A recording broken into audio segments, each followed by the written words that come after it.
C'est pas vraiment un cliché, c'est juste un truc qu'on sait sur les Algériens et qui s'est vérifié, c'est la fierté algérienne. Cette capacité à sortir le drapeau en toute situation et à dire « 1, 2, 3, vive l'Algérie ».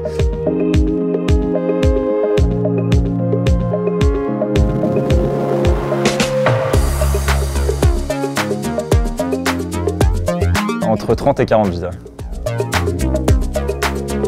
Je pense que l'arrivée sur la place de l'imam à Ispahan en Iran, c'est quelque chose vraiment de très très marquant. C'est une place gigantesque entourée de magnifiques mosquées et monuments. C'est fleuri, il y a des gens qui pique-niquent. C'est vraiment à l'opposé de ce à quoi tu t'attends en Iran. Pour être très honnête, je pense que le pays qui m'a le plus marqué, parce qu'il y a vraiment tout ce qu'on souhaite y trouver pour un voyage, que ce soit des paysages magnifiques, une richesse culturelle extraordinaire et des gens adorables. Je pense que c'est l'Iran, parce que voilà, c'est très complet comme destination. Et puis, comme c'est une destination qui a tellement de mauvaise image dans les médias, c'est une surprise complète.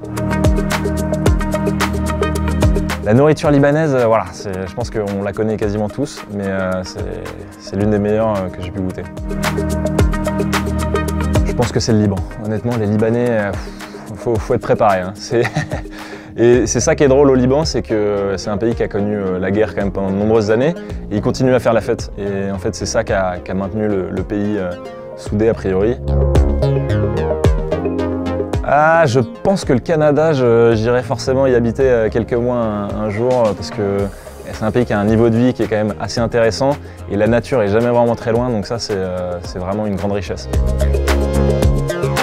C'est celle de vivre les aurores boréales. On a vécu ça en Laponie suédoise, et on avait les lumières qui dansaient autour de nous, on était comme des gosses, c'était littéralement... voilà, on est retombé en enfance, c'était incroyable.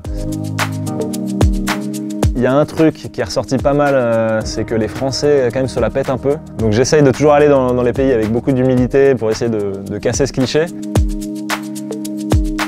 Alors là, ouais, des grands fans de Charles Aznavour. En plus on y allait juste après son décès. Il y avait des drapeaux de Charles Aznavour un peu partout, on l'écoutait tout le temps à la radio. C'est vraiment un emblème national. Je crois que vous avez envie de me mettre mal avec les Algériens, mais ça n'arrivera pas, ça n'arrivera pas. C'est pas vraiment un cliché, c'est juste un truc qu'on sait sur les Algériens et qui s'est vérifié, c'est la fierté algérienne, cette capacité à sortir le drapeau en toute situation et à dire 1, 2, 3, vive l'Algérie. Voilà, ça c'est complètement vérifié et ils ont raison parce que c'est un super beau pays.